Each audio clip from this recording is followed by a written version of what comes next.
Makanya saat Ramadan kalau orang pengen cari ketenangan, lihat di perusahaan-perusahaan penuh tuh musola, pada tidur ya, mengamalkan hadis palsu. Ya, dia musoim ibadah, tidurnya orang puasa ibadah, hadis palsu. Nah, itu teman-teman, itu gambarannya. Tiga orang yang salatnya khusyuk benar, itu dijamin langsung oleh Allah Subhanahu wa Ta'ala akan dimudahkan semua urusan hidupnya, termasuk rezekinya. Ini yang saya katakan. Jadi saya katakan tadi, di akhirat ini, di surga, rezeki tinggal ngambil. Anda kalau benar sholatnya, itu langsung dijanjikan oleh Allah. Rezeki itu nggak perlu Anda banyak pikirkan. Ikhtiar sedikit, datang. Bahkan dari sisi yang tidak Anda duga. Apa dalilnya? Quran surah ke-65 ayat 2 dan 3. Di tafsir di Al-Baqarah ayat 2 dan 3. Wa may yattaqillaha yaj'al lahu makhraja. Ada orang yang meningkatkan takwanya kepada Allah, kami mudahkan urusan hidupnya.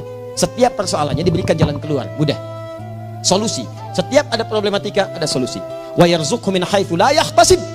Dan kalau dia ingin mendapatkan rezeki, bahkan kami kirimkan dari sisi yang tidak dia duga. Orang lain capek ini, datang lagi tawaran proyek, datang lagi.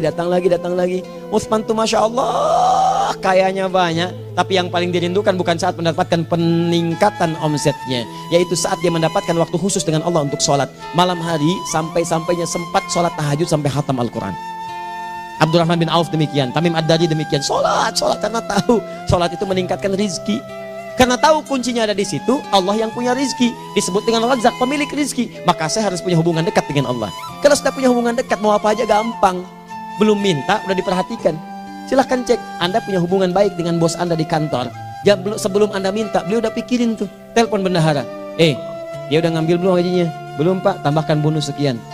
Kenapa? Karena dia mengawasi Anda. Allah maha tahu dibandingkan dengan bos Anda. Mendekat kepada Allah, semua diperhatikan oleh Allah. Siapa orang takwa itu? Kalimat takwa pertama di Al-Quran Al-Baqarah ayat 2, amalannya ayat 3. Dzalikal kitabu la raiba fihi hudal lil. Siapa mutakin itu? Ayat 3-nya. Alladzina yu'minuna bil ghaib wa yuqimunas shalah. Gampang. Kalau pengen mudah hidupnya gampang. Biaya nggak mahal, tenaga nggak banyak, tingkatkan takwa nih. Jadi kalau hidup Anda masih susah, di kantor champion, di rumah tangga bermasalah terus, atau sebaliknya, maka boleh jadi kalau gelar Anda tinggi, harta Anda banyak, tapi selalu punya masalah. Bukan Anda kurang hebat, bukan Anda kurang kedudukan, bukan Anda kurang kaya, Anda kurang takwa. Dan yang paling dahsyat, mungkin sholat Anda belum berkualitas. 4. Orang yang sholatnya benar, khusyuk dia. Bahkan saat sholat itu kalau dia minta, maka seketika doanya akan dikabulkan. Tanpa diskusi, langsung seketika. Contoh, Quran surah ketiga ayat 38 sampai 39. Demi Allah saya katakan, Nabi Zakaria punya masalah, masalahnya pelik. Sudah berumah tangga, istrinya divonis monofos, maaf bahkan mandul. Gak mungkin punya keturunan. Maka apa yang beliau kerjakan? Secara singkat beliau sholat. Begitu sholat minta kepada Allah. Hunalika da'a Zakaria rabbah. Di mihrab itu beliau bermohon kepada Allah. Bermohonnya sambil sholat. Qala rabbi habli min ladunka dzurriyyatan thayyibah innaka sami'ud du'a. Ya Allah, mereka katakan saya nggak mungkin punya keturunan. Sekarang saya ingin katakan, ya Allah, saya hanya minta darimu saja, saya nggak akan dengarkan mereka. Ya Allah, mohon engkau maha mendengar, ya Allah. Maha mendengar doa saya. Kalau kepada yang maha mendengar aja nggak mengabulkan, kepada siapa lagi saya mesti minta? Apa yang terjadi? Fanadatul malaikatu wa huwa qa'imun yusalli fil mihrab. Turun malaikat mengabarkan, sedangkan beliau masih sholat, belum selesai dalam sholatnya. Sholat khusyuk itu belum selesai sholat aja dikabulkan, doa sudah turun. Sholatnya belum selesai, doa sudah dikabulkan. Annallaha yubashshiruka bi Yahya. Allah kasih kabar gembira, doa kamu didengar, dikabulkan, kamu akan punya anak, namanya langsung dari Allah Yahya. Artinya hidup yang mustahil menurut manusia, lahir seorang dari rahim perempuan yang menopus dan mandul, bayi yang hidup, kata Allah nggak ada yang mustahil bagiku, jadi dan jadi dia. Berita baiknya, Nabi Zakaria sholat dikabulkan. Umat Nabi Muhammad sebelum sholat sudah ditunggu oleh Allah, mau minta apa, aku kabulkan sekarang. Hadisnya qudsi, saya bacakan. Hadatsana qala Rasulullah sallallahu alaihi wasallam, qala Allahu azza wa jalla, qasamtu shalah baini wa baina abdi. Kata Allah, saya bagi dua ya salat antara aku dengan hambaku. Wali abdi ma sa'ala. Kalau hambaku benar salatnya, aku berikan apapun yang dia minta sekarang. Idza qala al-abdu alhamdulillahi rabbil alamin. Bagian pertama, kalau hamba benar nih baca Al-Fatihahnya dari alhamdulillahi rabbil alamin, kalau Allah azza wa jalla dijawab oleh Allah, hamadani abdi, hambaku sedang memujiku. Wa idza qala ar-rahmanir rahim, jika hambaku berkata ar-rahmanir rahim, qala Allah azza wa jalla athna alayya abdi, hambaku sedang menyanjungku. Wa idza qala maliki yaumiddin, qala Allah azza wa jalla majjadani abdi, kalau hambaku mengatakan maliki yaumiddin, kata Allah hambaku sedang mengagungkanku. Perhatikan sekarang. Wa idza qala al-'abdu iyyaka na'budu wa iyyaka nasta'in. Jika hambaku berkata sekarang, ya Allah, kami sekarang ibadah, salat menyembahmu, dan kami sekarang sedang punya masalah, kami hanya minta tolong kepadamu ya Rabb. Apa jawabannya? Beda dengan sebelumnya. Kata Allah, hadza baini wa baina abdi. Inilah perjanjian antara aku dengan hambaku. Wali abdi, kalau hambaku benar khusyuk salatnya sampai detik ini, baru sampai Al-Fatihah itu pun belum tuntas. Baru sampai Al-Fatihah itu pun belum tuntas. Kalau benar bacaannya betul salatnya dari takbir sampai dengan selesainya, sampai ayat itu, iyyaka na'budu wa iyyaka nasta'in, kata Allah, masalah apapun yang dia minta sekarang aku akan kabulkan. Besok saya kasih rahasia. Yang di KBP ada awal pembuka di awal sebelum Al-Fatihah yang kalau Anda benar bacanya itu pengantar kepada pengabulan doa di Al-Fatihah. Apa itu? Besok. 5. Yang kelima ini yang paling diharapkan, dan ini penutup dalam kajian kita malam ini. Teman-teman sekalian, perhatikan baik-baik. Jika Anda benar mengerjakannya, maka Allah akan jamin langsung Anda akan mendapatkan kesuksesan dan kebahagiaan di semua aktivitas Anda. Kalau jadi suami, suami yang sukses, rumah tangga yang bahagia. Kalau jadi pegawai, pegawai yang sukses, dan di kantor bahagia. Masih ingat? Kesuksesan yang menghadirkan kebahagiaan, konteksnya dunia disebut dengan falah. Dipegang disebut dengan aflah. Dikembalikan lagi ke atas, ke surah ke-23 ayat 1 dan 2. Qad aflahal mu'minun. Apa amalannya? Alladzina hum fi salatihim khashi'un. Persoalannya, kalau Anda salat belum mendapatkan satu di antara 5 ini, apa masalahnya? Pertama masalahnya, kata Al-Quran, boleh jadi yang salat itu belum khusyuk. Apa itu khusyuk? 2 maknanya, dan saya tutup di sini. Apa yang 2 itu? 1, kebanyakan orang salat masih membawa dunia dalam salatnya. Makanya kalau pengen khusyuk, kata Allah, maka Anda rasakan akan bertemu Allah. Rumusnya Quran surah kedua ayat 45 sampai 46. Rasakan secara singkat, mungkin itu sholat terakhir yang Anda akan kerjakan dalam kehidupan.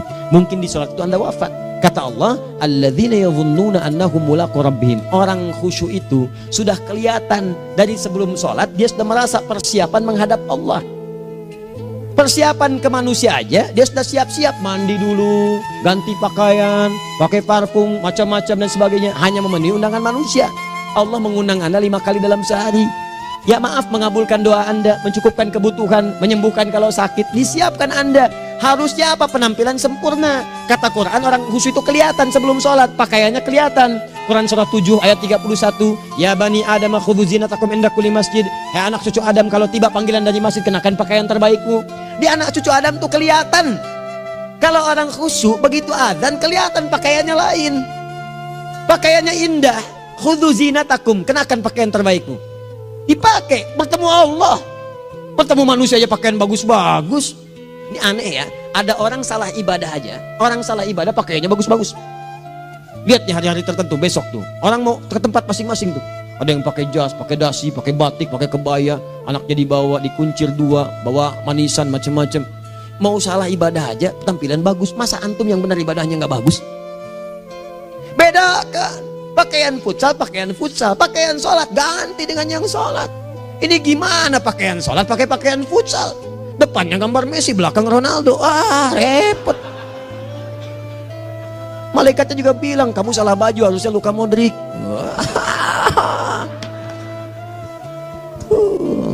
Apalah saya. Nah, yang mau tanya apa? Mourinho dipecat, saya tahu. Lagi nganggur sekarang, ditawarin Benfica dia nggak terima. Sekarang jadi dia komentator di BeIN Sport. Nanti sebentar lagi dia akan komentar di laga Saudi dengan Qatar dan komentar laga Arsenal dengan yang Sahih. Digantikan oleh Solskjaer. Dia super sub dulu. Ya, super sub. Ya, the baby assassin, ya pembunuh yang berwajah baby face. Masuknya di akhir-akhir, gol. Sekarang melatih dia 5 kali kemenangan, belum kalah sama sekali. Saya hafal itu. Tapi masih di urutan ke-6, tapi jaraknya ke yang ke-4 itu tinggal 3 poin lagi. Hafal saya. Liverpool tahu cuma 4 poin sekarang bedanya, kemarin 7 kalah 2-1 sama Manchester City. Walaupun banyak analisis yang menyebutkan mungkin itu diberikan saja gitu kan, karena ada yang lain-lain. Hafal kedua Manchester City, hafal saya. Ayo mau tanya apa lagi? Tottenham Hotspur ke bawahnya, ada Chelsea, ada Arsenal, baru kemudian Manchester United. Liga Italia, wah udah gak kekejar Juventus. Ya, apa lagi? Dan seterusnya lah. Gak ada ujungnya bahas yang begituan. Jelas ya? Maksud saya, Anda tanya itu saya jawab. Tapi tidak menghilangkan ibadah kita yang lain. Dan apa ruginya? Ya tahajud dah. Apa yang bisa dikerjakan besok, lihat besok. Ya kan tahajud kan bisa besok. Ada orang tahajud jam 10 pagi? Gak ada. Lebih baik Anda kerjakan malam tahajud. Yang tidak bisa dilihat malam bisa dilihat besok. Cara berpikirnya bagaimana kalau besok meninggal, nggak kesampaian teman-teman sekalian, nggak kesampaian. Nah maka dari itu, Anda kalau mau ada panggilan sholat, siap-siap baju yang bagus. Itu sempurnakan. Anda panggilan orang mandi, panggilan Allah, buka Quran surah 5 ayat 6, sempurnakan wudu. Ya ayyuhalladzina amanu idza qumtum ila sholati faghsilu wujuhakum, wudu yang baik. Berpakaian yang rapi. Kenapa? Karena boleh jadi saat dipanggil Anda wafat saat itu. Maka wafat Anda dalam keadaan yang suci, dengan keadaan tobat, dengan pakaian terindah pada saat itu. Yang kedua, maaf, orang-orang kurang khusyuk itu saya tutup. Yang kedua itu karena kebanyakan orang sholat tidak paham, tidak mengerti apa yang dibaca dan dilakukan dalam sholatnya. Jujur pada diri sendiri, jawab pada diri Anda. Sampai sekarang Anda sholat, berapa persen bacaan sholat yang Anda pahami? Jangan-jangan selama ini Anda sholat ribuan kali sujud, ribuan kali ruku, gak ada yang paham yang dibaca. Sekian persen yang paham, bagaimana sholat Anda bisa khusyuk? Pekerjaan Anda dipahami, urusan akhirat Anda gak dipahami. Di mana cara berpikirnya? Aku yang bagaimana atau engkau yang harus bagaimana? Ya, coba berubah. Nah ini baru satu amalan, belum yang lainnya. Ada 5 amalan lagi yang kalau kita bisa turunkan itu, selain salat yang khusyuk, maka jaminan tadi akan datang. Baru salat khusyuk aja 5 datang, apalagi ditambah dengan 5 amalan lainnya lagi. Demi Allah saya katakan, dunia kecil sekali, gak ada nilainya. Akhirat aja enak, nikmat. Saya ketemu Ustaz Arifin beberapa waktu lalu dan kita doakan semoga Allah berikan kesembuhan, kesehatan. Saya datang, biasa kita ada berdoa, duduk. Bang istirahat, bang butuh istirahat, umat udah nunggu. Dah gak usah mikir yang lain, karena beliau cerita masjid, cerita zikro, cerita mana. Ya insya Allah, nitipin ini, nitipin itu dan seterusnya. Dan yang paling indah adalah, bang kita saling panggil weekend. Nikmat. Gak ada yang senikmat ini. Zikir Allah, doa. Nah bayangkan sakit tapi masih nikmat gitu. Nikmat. Iya bang, saya paham. Istirahat dulu. Banyakkan nanti orang jengkuk. Saya pamit dulu ya, supaya bisa istirahat, supaya tenang. Lama kita pegangan tangan, ngobrol, saling mendoakan. Itu nikmat. Dan cara berpikirnya kalau sudah pakai iman, semua nikmat. Ada uang nikmat, gak ada uang nikmat. Sakit nikmat, karena cara berpikirnya lain. Nanti kita bertemu lagi, saya terangkan pada Anda, dan saya contohkan satu kisah. Bahkan ketika ada orang yang diuji Allah dengan ujian yang sangat luar biasa, yang menurut sementara orang itu ujian sangat luar biasa menggetarkan jiwanya dan susah untuk bertahan, tapi orang ini nikmat saja menjalaninya. Nikmat. Ada yang di rumah tangga, ada yang di macam-macam. Contohnya banyak. Satu contoh saya berikan di malam ini. Sekali suami istri, wah luar biasa. Istrinya itu cerewetnya pak, bukan cuma cerewet, ngeselin bagi suaminya. Maaf bu ya, bukan ibu maksudnya. Jadi semua yang dikerjakan suami salah. Pengen mangga, ayah kalau kita sekarang dibeli mangga. Kenapa mangga yang ini? Saya pengennya mangga yang lain. Belikan mangga, kenapa beli mangga aja? Jeruknya mana? Jeruk, semua. Pokoknya semua yang kerjakan suami salah. Tapi suami tidak pernah mengeluh. Ini kerjakan, itu kerjakan. Satu kali, perhatikan cara memandangnya. Ketika iman sudah masuk ke dalam jiwa.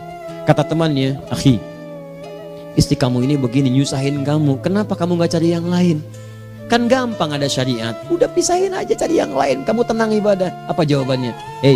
Allah sudah turunkan surga ke saya lewat dia, kenapa kamu meminta saya untuk menjauhinya dan meninggalkan surga saya? Ini cara melihat dia.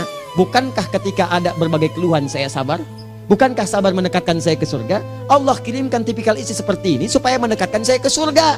Dengan itu kan saya banyak pahala, saya sabar pahala banyak. Sudah Allah berikan pahala kepada saya, kamu malah nyuruh saya untuk berpisah dengan pahala itu. Perhatikan cara berpikirnya, indah. Kalau rumah tangga seperti ini semuanya enak gitu. Suaminya biasa-biasa, istrinya cantik, luar biasa. Begitu berdandan kelihatan kata suaminya, Masya Allah, wajahnya tak berpaling, mata tak berkedip. Kata istrinya, ya zauji madzabik, sayang kamu kenapa? Wallahi syakiran lillah bihadari, demi Allah aku bersyukur mendapatkan istri secantik kamu. Kata istrinya, nahnu fil jannah zauji, kita berdua di surga. Kata suaminya, kok bisa begitu jawabanmu? Iya, kamu bersyukur dengan keadaanku, aku bersabar dengan keadaanmu. Catat. Bukankah orang syukur dan sabar di surga? Tuh lihat, canda-canda orang-orang soleh itu begitu. Nikmat ketawa walaupun nyelekit di hati. Cuman bawaannya enak gitu. Nah, nanti itu ada tuh, nanti saya turunin tuh. Yang di rumah tangga, yang ini, yang itu nanti. Kapan? Pertemuan berikutnya. Ya, Jadi kita cukupkan dulu di malam ini apa yang kita pelajari supaya nanti nggak terlampau banyak kita dapat materi, cuma sayang sedikit mengamalkan. Saya sudah tuangkan di sini, banyak saya tuliskan termasuk di keluarga, di macam-macam. Ini saya tulis tapi silahkan Anda baca, kalau ada manfaat silahkan dapatkan, kalau ada yang kurang silahkan sampaikan untuk dikoreksi. Semoga Allah muliakan kita semua insya Allah. Sekali lagi, perbaiki hidup, jangan banyak mainnya, dan sudah jangan banyak membuang dengan yang sia-sia apapun yang dihadapi. Sekali lagi, tolong jaga kondusivitas, bantu negara kita, ketertiban, keamanan. Kalau saya menyampaikan sesuatu ada singgungan dengan yang kekinian, itu maksudnya koreksi masukan-masukan supaya diperbaiki. Tapi tetap dalam urusan pemilihan kita punya pilihan masing-masing yang tidak boleh dipaksakan. Jelas ya? Baik, jadi ya saya sampaikan sekali lagi. Pertama, pilih mana? Anda dipaksa harus ikut, atau yang kedua kita bebas memilih sesuai dah. Sudah ya. Jadi kita akhiri, subhanakallahumma bihamdika asyhadu an la ilaha illa anta astaghfiruka wa atubu ilaik. Wa akhiru da'wan alhamdulillahirabbil alamin. Berjumpa besok sesi terakhir fikih ikhtilaf di Masjid Ar-Rahman Kota Baru Parahyangan. Assalamualaikum warahmatullahi wabarakatuh.